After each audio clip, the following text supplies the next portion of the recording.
Thank you, John, and thank you to the entire Chamber of Naperville. And I do want to congratulate you. I understand that recently you received an additional accreditation as a 5-star accredited chamber from the National Chamber of Commerce.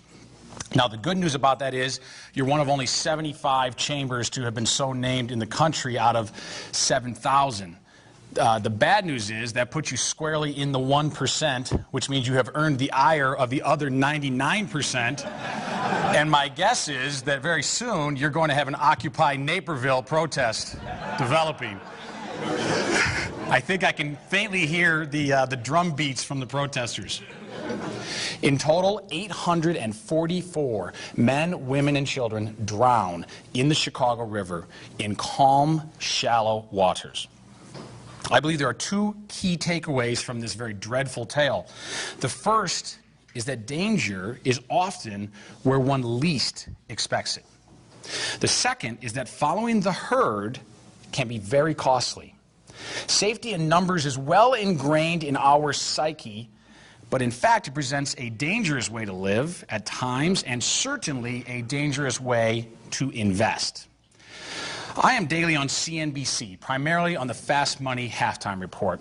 And if you watch the show, you know that I am very often at odds with my fellow panelists, all of whom seem to almost always agree with each other. I submit that very real danger lurks in China, albeit apparent only to those willing to buck convention and to think independently. And why is following the herd so dangerous? Well, to put it very simply, as a sports book teller once told me in Las Vegas, son, the masses are asses. And at the present time, enthusiasm for emerging markets has reached a true fever pitch and represents, in my estimation, a danger perhaps even greater than that posed by the subprime crisis. Regarding equities, I believe that the robotic 60-40 stock-bond blend recommended almost unanimously by Wall Street is inappropriate and dangerous for many investors. I believe the reason is oppression. This is a country that this very day has a Nobel Peace Prize winner in prison. Such oppression represents not just a political affront, but a stifling of creativity in all facets of life, including commerce.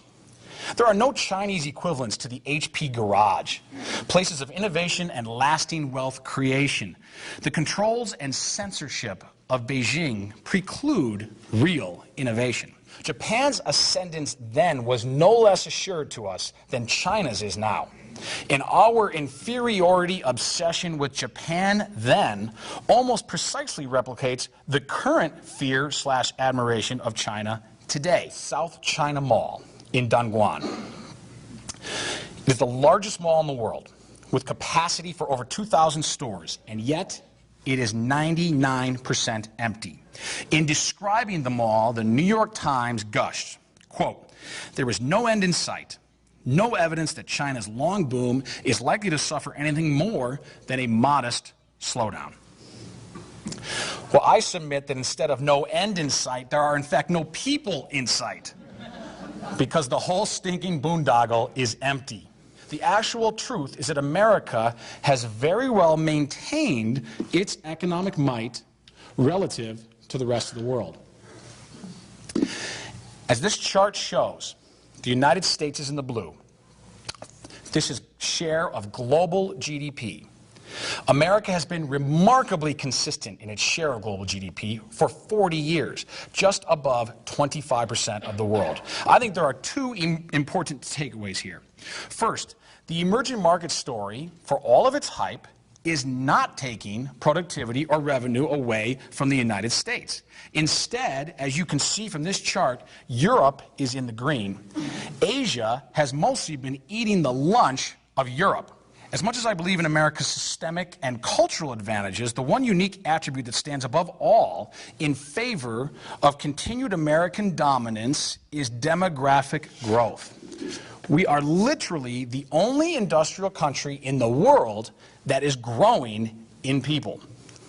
It's hard to overstate the importance of this singularity. I think sometimes we Americans who are so accustomed to immigration forget just how unique America is in this regard and how dramatically our economy benefits from the flow of immigration, from their work ethic, their ideas, and yes, their reproduction.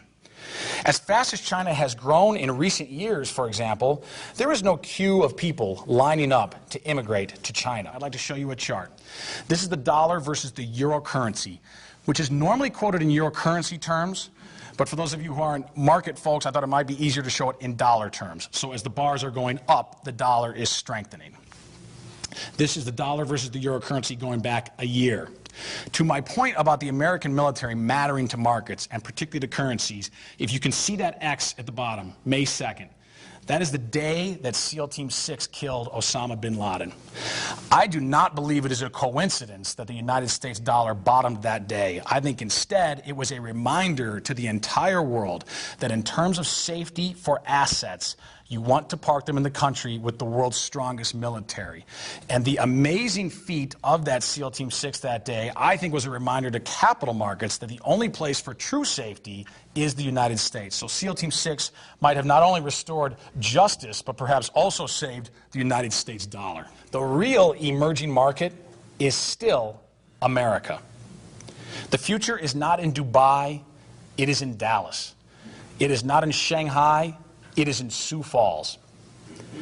In closing, I believe that economically and otherwise, Ronald Reagan was correct when he told us in his final speech as president, whether we seek it or not, whether we like it or not, we Americans are the keepers of the miracles.